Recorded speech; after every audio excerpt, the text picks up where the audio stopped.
It is a peaceful fall morning at the park. The person sitting on the bench is wearing a light sweater because it is not hot nor cold outside.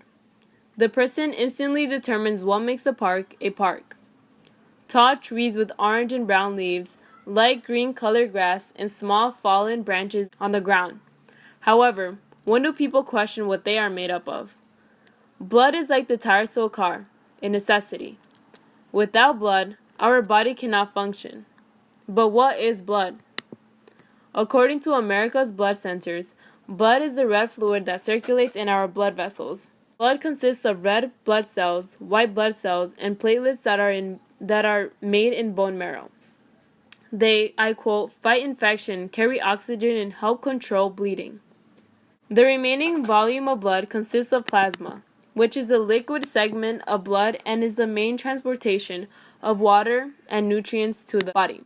We are able to determine the sequencing of base pairs in deoxyribonucleic acid by the Help Human Genome Project.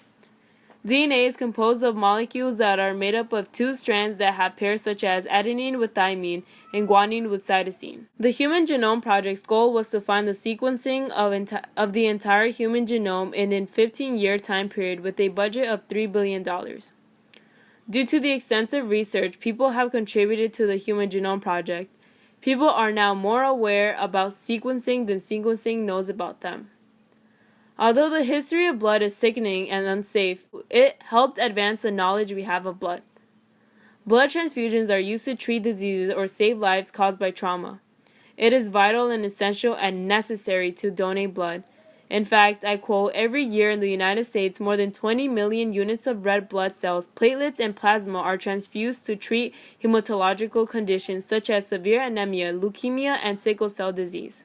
In 1628, an English physician, William Harvey, discovered the circulation of blood, and that was the birth of blood transfusion. However, records show that the first successful blood transfusion occurred 27 years after. It was the blossoming of a lifesaver, but the blossoming of a life killer.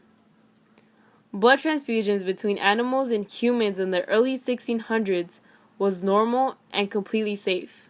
It was yet to be discovered that animal and human DNA are incompatible. However, it was banned in 1676 due to reactions. Now, an intravenous needle is inserted in the recipient's arm or hand, which transfers blood into the body.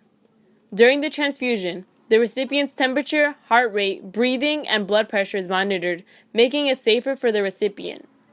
One of history's greatest mistakes occurred in 1908 when Alexis Carrel created a procedure that leads to successful organ transplantation. Originally, the French surgeon wanted to contribute to the growth of blood transfusion, but his vein-to-vein method, known as anastomosis, prevented clotting by sewing the vein of the recipient directly to the artery of the donor. Although this method did not work for blood transfusions, it inspired new ways of performing blood transfusions, and as a result, Carrel received the Nobel Prize in 1912. In a time where donated blood was stored in breakable glass bottles, the conservation of blood lacked efficiency. In the 1950s, I quote, Carl Walter and W.P. Murphy Jr. introduced the plastic bag for blood collection. Development of the refrigerated centrifuge in 1953 further expedites blood component therapy.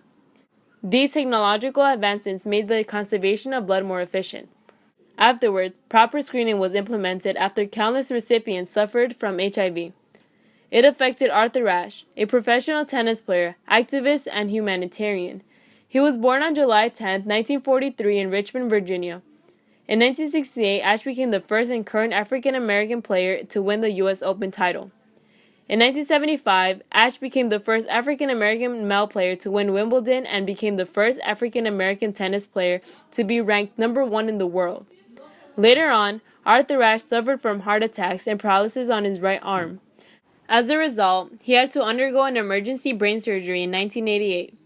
Doctors later found out that Arthur Ashe contracted HIV from a blood transfusion during one of his heart operations. Now, donors have to go through proper screening in order to reduce the spread of disease to recipients. In 1983, Arthur Ashe was diagnosed with AIDS and initially kept it as a secret, but later on decided to deliver a speech to the United Nations to raise awareness about the disease.